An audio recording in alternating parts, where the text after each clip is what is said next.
Hi Blackboarders, welcome to episode 64. One of the questions that I often get asked when people start to go through the volume of content that we've made available through this series is where to start. Where do I begin and how do I know exactly what my strategic priorities are? Now this overlaps nicely with another question we get, and hey, please keep the questions coming, we love getting them from you, which is for people who are newer into business, who are into that startup phase of the business life cycle, and they know that there's an awful lot of stuff that they don't know.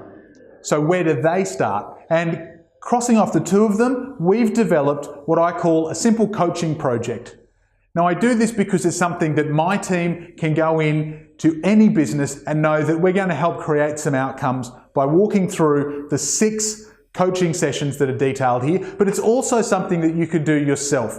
And in fact, every single one of these topics has been covered in a Blackboard Fridays episode to help you to really make the most out of your business wherever in the business life cycle you are.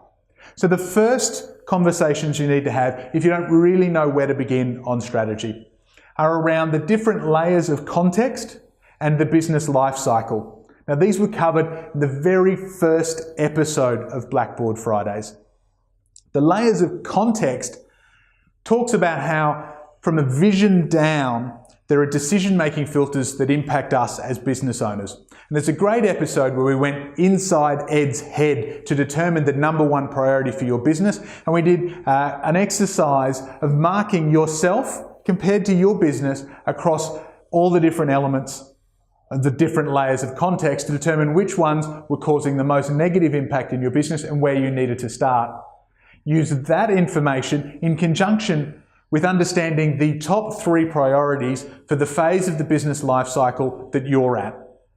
The very first instance, that's going to give you a list of about a dozen different things that you could be focused on in your business and help you to prioritize which ones are going to be most impactful that you need to address immediately. Now that might in and of itself be sufficient for you to go and build a business plan based on those. If you do want to keep going though, the next step we have is looking at your strategic marketing plan. So in that episode, we talked about identifying your ideal clients. We talked about understanding their pain and defining your brand promise, which we talked about in another episode, your brand promise so that it matches the pain of your ideal client. So you demonstrate that you are their solution. And then how do you use the 5 attractants to convert those ideal clients into leads at the top of your sales hourglass? Have a lot of value with clients running that exercise in a coaching session. The next step, which won't surprise you after we talk about generating leads, is how we then get into the sales hourglass proper. Measuring your current conversion rate, those leads as they move down through brand promise engagement, perhaps a commitment product, how percentage-wise well do you do at converting each lead into an engagement and into an actual client? And what would you like that conversion rate to be? And you can start to see how we shift from the inspiration of the idea that we talk about in these episodes into something practical that you can do. If your conversion rate is currently 30% and you want it to be 50%, what can you do about that? What else can you do at each of those different layers of the hourglass differently to improve your outcomes?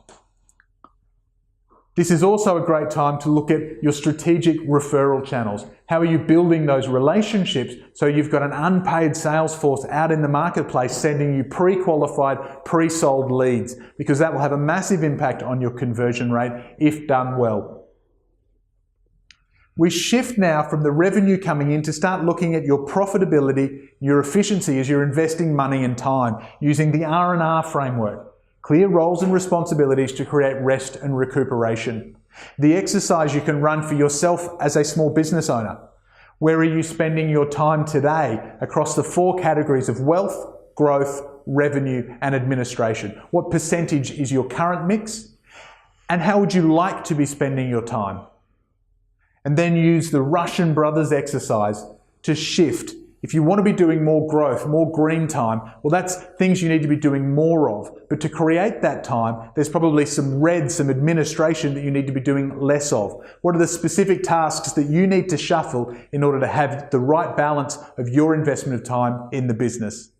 And of course, if you have a larger business and a team, then undertaking the full R&R project, going through things like roles and responsibility charts, ideal weeks, momentum meetings, workflows, training, all of those aspects are critical to improving the efficiency and profitability of your business.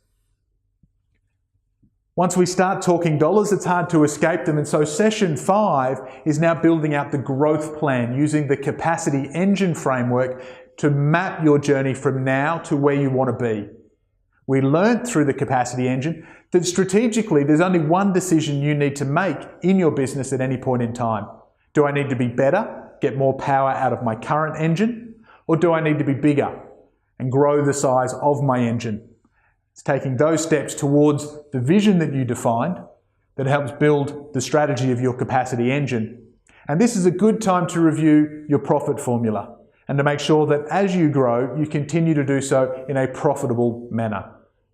The last of the 6 sessions that I recommend is a bit of a review. You've covered an awful lot in your business across going through this program. And so taking the time to review what you learned, what you decided to do differently, perhaps even some of the quick wins you've already achieved. But then take all of the different things you could be doing and actually turn them into a strategic design. You can't do everything at once. Good strategy is knowing what you're saying no to, or at the very least, not yet. And with this focus, you can then choose what you're going to focus on strategically and then shift from that design to execution. Because ultimately, no matter how good the frameworks, no matter how good the Blackboard Friday videos you watch to help you do that, or the coach that you engage to walk you through this and ask you those tough questions, no matter how good all of that, those ideas are worthless if you don't execute. Wherever you are in your strategic journey, of course, my team and I would love to help you go through this process or something more specific if you do have a clear specific need. If it's something that you want to trial yourself, then that's why we've created these, to help you go through all of these critical conversations to understand the decisions you've made in the past and the decisions you need to make in the future in order to achieve the business dream that you've always desired.